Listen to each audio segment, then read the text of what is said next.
Good morning, student. Welcome to you in our YouTube channel or in our YouTube class. Medical surgical subject लेके आए हैं और उसके अंदर हम कार्डियोवास्कुलर के बारे में बात कर रहे हैं। कार्डियोवास्कुलर के अंदर जो कार्डियोवास्कुलर अबनॉर्मलिटी है उसके अंदर जो हमारा आज का जो टॉपिक है वो है ischaemic heart disease. Ischaemic heart disease, इसको हम शॉर्ट में इस्चेमिक हार्ट डिजीज इस तरह से लिख सकते हैं। तो इस्चेमिक हार्ट डिजीज क्या होती है, जैसे कि हमने पीछे पढ़ा हुआ है इस्चीमिया का मतलब क्या होता है। जब ब्लड सप्लाई प्रॉपरली नहीं होती है किसी भी बॉडी पार्ट को, तो वहाँ पर क्या है ऑक्सीजन नहीं पहुँचेगा, और ऑक्सीजन नहीं पहुँचेगा तो वहाँ पे लैक ऑफ ऑक्सीजन जो हो जाएगी उसको हम बोलेंगे इस्चीमिया। इस्चीमिया कहाँ हो रहा है? हार्ट के अंदर हो रहा है। तो अगर हार्ट के अंदर इस्चीमिया हो जाए उसको हम बोलेंगे इस्चेमिक हार्ट डिजीज। बात करते हैं इसकी डेफिनेशन की। Ischaemic heart disease also known as coronary heart disease. Coronary heart disease भी इसको हम बोलते हैं, कॉरोनरी हार्ट डिजीज, ठीक है। डिजीज और coronary artery disease, coronary artery disease भी इसको हम बोलते हैं। ध्यान रखना, जो एग्जाम में क्वेश्चन है वो कॉरोनरी आर्टरी डिजीज के नाम से आ सकता है, कॉरोनरी हार्ट डिजीज के नाम से आ सकता है, और जो क्वेश्चन है वो इस्चेमिक हार्ट डिजीज के नाम से भी आ सकता है। तो तीनों का आंसर आपने जो सेम ही देना है। नेक्स्ट हम बात करें कि होता क्या इस कंडीशन में। It involve the reduction of blood flow to heart muscle due to buildup of plaque in the artery of heart. मतलब कि हार्ट की आर्टरी के अंदर बिल्डअप हो जाता है। किस चीज का बिल्डअप हो जाता है? प्लग बन जाता है। जो प्लग बनेगा वो किस चीज का बनेगा? लिपिड का बन सकता है, कोलेस्ट्रॉल का बन सकता है। जब ब्लड है वो इकट्ठा होकर थक्का बना देगा, एक जगह क्लॉट बना देगा, प्लग कर देगा, उसको क्लोज कर देगा आर्टरी को, या उसका डायमीटर है उसको कम कर देगा। तो उस कंडीशन में क्या होगा, ये डिजीज क्रिएट हो जाएगी। Involve the reduction of blood flow, मतलब ब्लड फ्लो है वो रिडक्स हो जाएगा, रिड्यूस हो जाएगा। किसको? हार्ट की मसल को। हार्ट की मसल को ब्लड कम फ्लो होगा। क्यों कम फ्लो होगा? क्योंकि जो हार्ट की जो वेसल्स है, जो आर्टरी जो हार्ट को ब्लड सप्लाई कर रही है, चाहे वो कॉरोनरी आर्टरी है, कॉरोनरी आर्टरी की ब्रांचेज है, उनकी ब्रांचेज की ब्रांचेज है, उनके अंदर अगर प्लग बन गया है लिपिड कोलेस्ट्रॉल का, तो उस कंडीशन में ब्लड फ्लो नहीं हो पाएगा। तो इस्चीमिया की कंडीशन क्रिएट हो जाएगी, जिसको हम बोलेंगे इस्चेमिक हार्ट डिजीज या कॉरोनरी आर्टरी डिजीज, या इसको हम बोलते हैं कॉरोनरी हार्ट डिजीज। ठीक है स्टूडेंट्स, नेक्स्ट हम बात करेंगे इसके कॉजेज की, कि क्या क्या कॉजेज के हो सकते हैं। जो पीछे हमने मायोकार्डियल इंफार्क्शन पढ़ा है उसके अंदर जो हमने एमआई के अंदर जो हमने कॉजेज पढ़े हैं, लगभग इसके भी कॉज है वो सेम रहने वाले हैं। तो फर्स्ट हम कॉज की बात करें, हेरिडिटी। जो फर्स्ट कॉज है वो है हेरिडिटी। अगर फैमिली हिस्ट्री के अंदर इस्चेमिक हार्ट डिजीज पहले अगर हुई है तो चांसेस होता है कि नेक्स्ट जनरेशन में वो पास आउट हो जाए, मतलब जन्मजात कंडीशन हो सकती है। नेक्स्ट में हाइपरटेंशन। हाइपरटेंशन की वजह से, जैसे पीछे मैंने बताया था कि पेशेंट को अगर हाइपरटेंशन रहता है तो उस कंडीशन में जो ब्लड वेसल्स होती है, ब्लड क्या करता है, उसकी जो दीवार होती है उसके ऊपर प्रेस करता है। इस प्रेस के अंदर अगर इसका रप्चर हो जाए, वो रप्चर होने के बाद क्या होगा, वहां पर लीजन बनना स्टार्ट हो जाएगा, लीजन की हीलिंग होगी वहां पे, फिर प्लेटलेट्स आगे इकट्ठा कोगुलेट होना स्टार्ट हो जाएगी और वहां पे प्लग आउट हो जाएगा, जिसकी वजह से इस्चेमिक डिजीज हो सकती है। नेक्स्ट वन हम बात करें कॉजेज की, तो वो है लैक ऑफ एक्सरसाइज। अगर कोई पर्सन है वो एक्सरसाइज नहीं करता, जो लिपिड फैट उसने कंज्यूम किया है उसको डाइजेस्ट करने के लिए एक्सरसाइज नहीं कर रहा, तो वो क्या करेंगे, बॉडी के अंदर ही पड़े रहेंगे और वो फैट की फॉर्म में डिपॉजिट होते रहेंगे ब्लड वेसल्स के अंदर। जिससे क्या है कि जैसे डिपॉजिट होंगे तो जो डायमीटर है वहां पे प्लग बना देंगे और आर्टरी को बंद कर देंगे, जिससे इस्चेमिक डिजीज हो जाएगी। ओबेसिटी। ओबेसिटी में क्या होगा कि जो फैट और जो कोलेस्ट्रॉल है वो डिपॉजिट होना स्टार्ट हो जाएंगे, मोटापा ज्यादा आएगा तो हाइपरटेंशन बढ़ेगी, हाइपरटेंशन बढ़ेगी तो डिजीज कोज हो सकती है। High cholesterol level. अगर ब्लड के अंदर कोलेस्ट्रॉल का लेवल वो हाई है, मोर देन 200 mg/dl है, तो उस कंडीशन में इस्चेमिक हार्ट डिजीज हो सकती है, कॉरोनरी आर्टरी डिजीज हो सकती है, कॉरोनरी हार्ट डिजीज हो सकती है। नेक्स्ट वन है पुअर डाइट। अगर हम प्रॉपर डाइट नहीं ले पा रहे हैं, अगर डाइट में विटामिन की कमी है, प्रोटीन्स की कमी है, या जो डाइट है वो बैलेंस डाइट हम नहीं ले रहे हैं, तो उस कंडीशन में भी ऐसा हो सकता है। स्मोकिंग है वो भी इस्चेमिक डिजीज कर सकती है, क्योंकि स्मोकिंग से क्या होगा, हाइपरटेंशन क्रिएट होगा, और हाइपरटेंशन है वो आगे जाके इस्चेमिक डिजीज है वो क्रिएट कर सकती है, हार्ट डिजीज क्रिएट कर सकती है। डिप्रेशन, नेक्स्ट कोज है डिप्रेशन। डिप्रेशन क्या करेगा, जो एड्रेनल है उसको स्टिमुलेट कर देगा, एड्रेनल से जो एड्रेनल हार्मोन और नॉन एड्रेनल हार्मोन है वो सीक्रेट होकर क्या करेंगे, हाइपरटेंशन कोज करेंगे। हाइपरटेंशन से क्या होगा, फिर जो यहाँ पे मैंने बताया था, हाइपरटेंशन है वो रीजन बनाएगी वेसल्स पे, और वहाँ पे प्लेटलेट्स आगे इकट्ठा होना स्टार्ट होगी, और वहाँ पर प्लग बन सकता है, वहाँ पर ब्लॉकेज आ सकती है। एक्सेसिव अल्कोहल यूज, अगर कोई पेशेंट है वो एक्सेसिव अल्कोहल यूज कर रहा है तो उस कंडीशन में हो सकता है। एक्सेसिव अल्कोहल से क्या होगा, लीवर अफेक्ट होगा, ठीक है। और जब लीवर अफेक्ट होगा तो लीवर का जो कोलेस्ट्रॉल लिपिड्स को मेंटेन करने का जो काम है वो अब नॉर्मल हो जाएगा, जिससे ब्लड के अंदर जो फैट और कोलेस्ट्रॉल है वो ज़्यादा इकट्ठे हो जाएंगे। जैसे एलडीएच है वो उसके अंदर, एलडीएल है वो ज़्यादा उसके अंदर आ जाएगा ब्लड के अंदर, जिससे वो ब्लड के अंदर वेसल्स के अंदर कोagulation कर सकता है, डिपॉजिट हो सकता है। एज, नेक्स्ट जो फैक्टर है वो है एज। अगर एज मोर देन 45 अगर हो चुकी है तो उस कंडीशन में हो सकता है। नेक्स्ट वन है सेक्स। अगर मेल पर्सन है, मेल आर मोर अफेक्टेड, मतलब जेंडर की अगर हम बात करें तो जो मेल पर्सन होते हैं वो ज्यादा अफेक्टेड रहते हैं कोरोनरी आर्टरी डिजीज या इस्चेमिक हार्ट डिजीज से। इसका कारण ये है कि जो फीमेल होती है उसके अंदर एस्ट्रोजन हार्मोन होता है, फीमेल के पास एस्ट्रोजन हार्मोन होता है, तो जो एस्ट्रोजन हार्मोन है वो क्या करता है, कोलेस्ट्रॉल को डिपॉजिट नहीं होने देता, ठीक है, जिससे फीमेल को जो कोरोनरी आर्टरी डिजीज या जो इस्चेमिक हार्ट डिजीज है वो होने के चांसेस कम होते हैं। हाँ, अगर फीमेल की एज है वो मोर देन 45 होगी और उसको मेनोपॉज स्टार्ट हो गई, मतलब उसको जो मेंस्ट्रुअल साइकिल है वो आना बंद हो जाते हैं, उस कंडीशन में एस्ट्रोजन का लेवल है वो डिक्रीज हो जाता है, और वो 45 ईयर के बाद फीमेल को भी इस्चेमिक हार्ट डिजीज है वो हो सकती है, ठीक है। तो ये हमने बात की इसकी डेफिनेशन और इसके कॉजेज की। नेक्स्ट हम बात करेंगे कि जो इस्चेमिक हार्ट डिजीज है उसकी पैथोफिजियोलॉजी है वो क्या रहेगी। तो जो पीछे हमने मायोकार्डियल इंफार्क्ट पढ़ा हुआ है,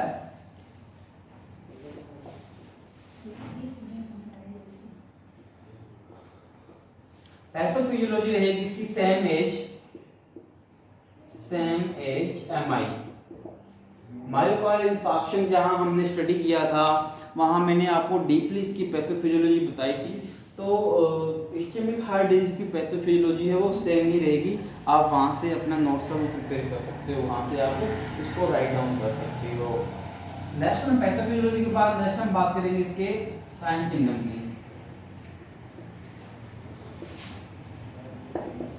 जो साइन सिम्टम है मोस्टली जो मायोकार्डियल इंफार्क्ट के अंदर हमने पढ़ा था या हमने पेक्टोरिस एंजाइना पेक्टोरिस के अंदर पढ़ा था, वो ही साइन सिम्टम अक्कर होंगे। जैसे हम बात करें चेस्ट पेन,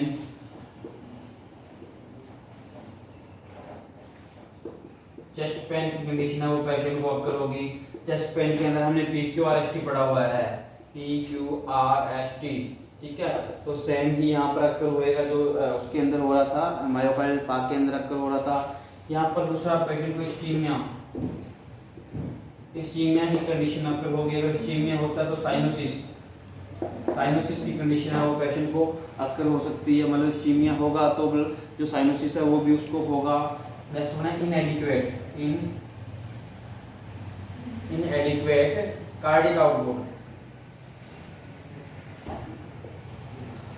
जो कार्डिक आउटपुट है वो डिक्रीज हो जाएगी, पेशेंट को हार्ट सप्लाई नहीं हो रहा, हार्ट को ब्लड सप्लाई नहीं हो रहा तो हार्ट है वो काम करना बंद कर देगा, काम करना बंद करेगा तो वो ब्लड को कम पंप करेगा, जब ब्लड को कम पंप करेगा तो वो जो कार्डियक आउटपुट है वो ऑटोमेटिकली डिक्रीज हो जाएगी। इसके अलावा एंजाइना पेक्टोरिस हो सकता है। एंजाइना पेक्टोरिस क्या होता है ये हमने कल की क्लास में बात की थी कि जब सीवियर टाइप का हार्ट पेन होता है उसको हम एंजाइना पेक्टोरिस बोल रहे थे। हाइपरटेंशन पेशेंट को हाइपरटेंशन हो सकती है, मतलब पेशेंट्स का जो ब्लड प्रेशर है उसका लेवल है वो मोर देन 140/90 mmHg हो सकता है। इसके अलावा नेक्स्ट हम बात करें shortness of breathing. Shortness of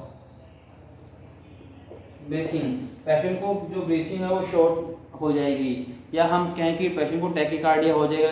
tachycardia होने का कारण क्या है कि जब ऑक्सीजन की डिमांड बढ़ेगी तो बॉडी का जो कंपनसेशन मैकेनिज्म है वो एक्टिवेट होगा, और वो एक्टिवेट होकर क्या करेगा कि जो ऑक्सीजन की डिमांड जो बढ़ रही है उसको कंपनसेट करने की कोशिश करेगा, उसको फुलफिल करने की कोशिश करेगा। और फुलफिल कब करेगा? जब हार्ट लंग्स है वो ज़्यादा फंक्शन करेंगे, तो उस कंडीशन में जो टैकीकार्डिया की कंडीशन है वो पेशेंट को अक्कर हो जाएगी। नेक्स्ट वन है पेन। Pain is radiant. जो पेन है वो रेडिएंट होगा, जैसे मैंने लास्ट क्लास में बताया था, जो पेन है वो शोल्डर की तरफ जाएगा, लेफ्ट और राइट शोल्डर में, आर्म्स के अंदर जाएगा, जा के अंदर जाएगा, नेक्स और बैक रिब्स के पेन है वो हो सकता है। नेक्स्ट वन है डिस्कम्फर्ट, पेशेंट को हो सकता है डिस्कम्फर्ट ऑफ चेस्ट। पेशेंट को जो चेस्ट का डिस्कम्फर्टेबल होगा, मतलब पेशेंट है वो रेस्ट नहीं कर पाएगा, पेशेंट है वो इरिटेट हो जाएगा। नेक्स्ट हम कह सकते हैं वीकनेस।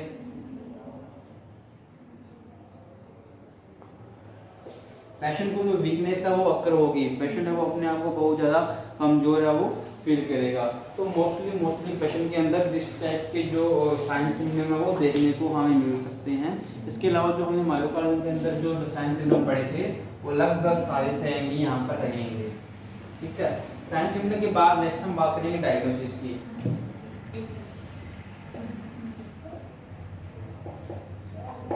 डायग्नोसिस के अंदर जो हम बात करेंगे तो डायग्नोसिस में हम सबसे पहले हम बात करेंगे history of the patient. History of the patient. Second हम बात करेंगे फिजिकल एग्जामिनेशन।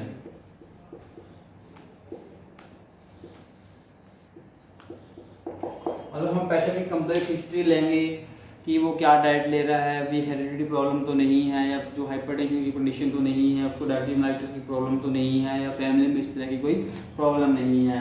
नेक्स्ट हम फिजिकल एग्जामिनेशन। फिजिकल एग्जामिनेशन में हम जो 4 टेक्निक्स होती है उसके थ्रू हमको फिजिकल एग्जामिनेशन करेंगे, पाल्पेशन करके देखेंगे कि जो पल्स रेट है वो कैसी आ रही है।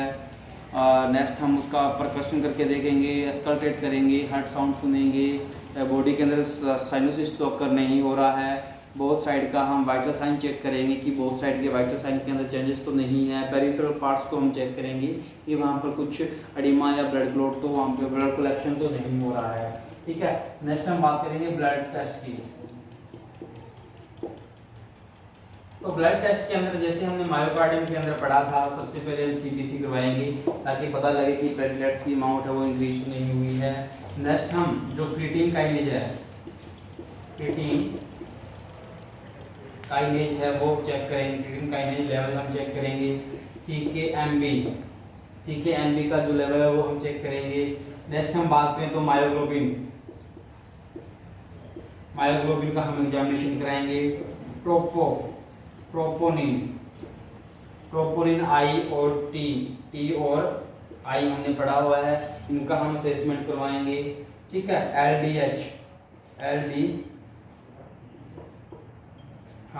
एलडीएच का हम जो असेसमेंट, ये सब हमने मायोकार्डियम जब हम पढ़ रहे थे वहाँ पे हमने डीपली इनकी बात की थी, इनका लेवल क्या होता है, कब ये अक्कर होते हैं, कितने टाइम बाद ये पीक लेवल पे जाते हैं, कितने टाइम बाद ये रिड्यूस हो जाते हैं। तो इन सब की हमने वहाँ पे बात की हुई है, वहाँ से देख सकते हो। ठीक है, इसके अलावा हम जो इमेजिंग टेस्ट जो करते हैं, हम एक्सरे करवा सकते हैं, ईसीजी हम पेशेंट की करवा सकते हैं। ठीक है, एमआरआई, सीटी स्कैन और हार्ट की हम अल्ट्रासोनोग्राफी है वो करवा सकते हैं। इसके अलावा एक होता है कार्डियो स्ट्रेस टेस्ट,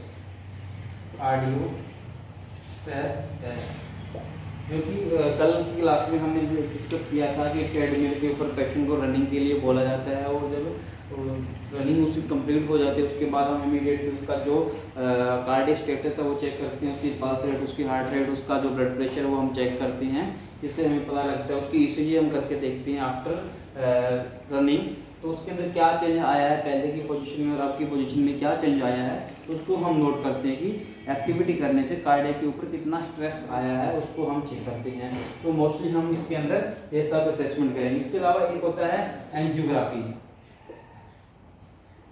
तो एंजियोग्राफी असेसमेंट है वो हम यहाँ पर पेशेंट की करवाएंगे, जिसके अंदर मोस्टली आर्ट्रियोग्राफी हम पेशेंट की करवाकर हम देखेंगे, जिससे हमें जो प्रॉब्लम है उसका आइडेंटिफिकेशन हो जाएगा।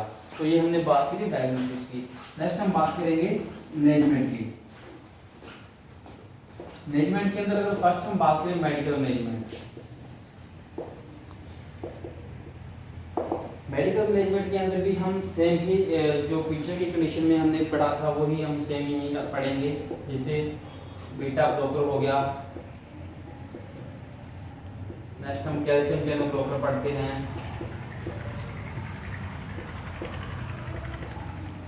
नेक्स्ट हम बात करें तो हो सकती है एंटीकोगुलेंट,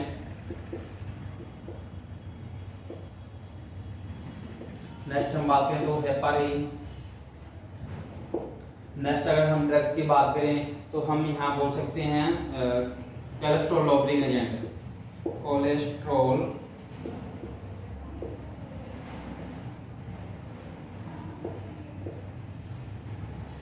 लॉवरिंग एजेंट हम उसको देंगे। ठीक है, तो मोस्टली हम ये ड्रग पेशेंट्स को हम देते हैं। इसके अलावा हम एंटीप्लेटलेट्स पेशेंट को ड्रग देंगे। एनाल्जेसिक, अगर पेन हो रहा है तो उस कंडीशन में पेशेंट को हम एनाल्जेसिक ड्रग्स देंगे। तो मोस्टली जो ये पीछे की कंडीशन में हमने पढ़ा था वही हम इसके अंदर मैनेजमेंट है वो करेंगे मेडिकल मैनेजमेंट के अंदर। नेक्स्ट हम बात करें सर्जिकल मैनेजमेंट की, कि सर्जिकल मैनेजमेंट के अंदर हम क्या करेंगे।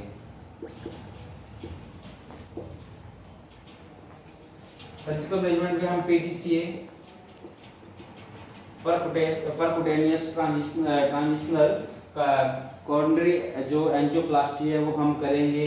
इसके अलावा जो नेक्स्ट हमने पढ़ा हुआ है लेजर डीवस्कुलराइजेशन,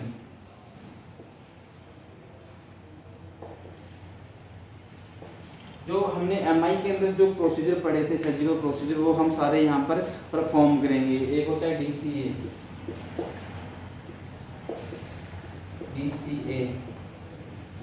जो थ्रोम्बेक्टमी बन रही है उसके लिए हम डीसीए करेंगे। इसके अलावा जो नेक्स्ट वन है इंट्राकोरोनरी शंट हम डाल सकते हैं।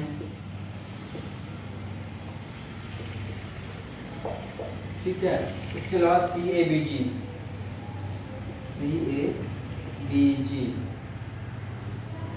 कोरोनरी आर्टरी बाईपास ग्राफ्टिंग हम पेशेंट की हम करवाएंगे।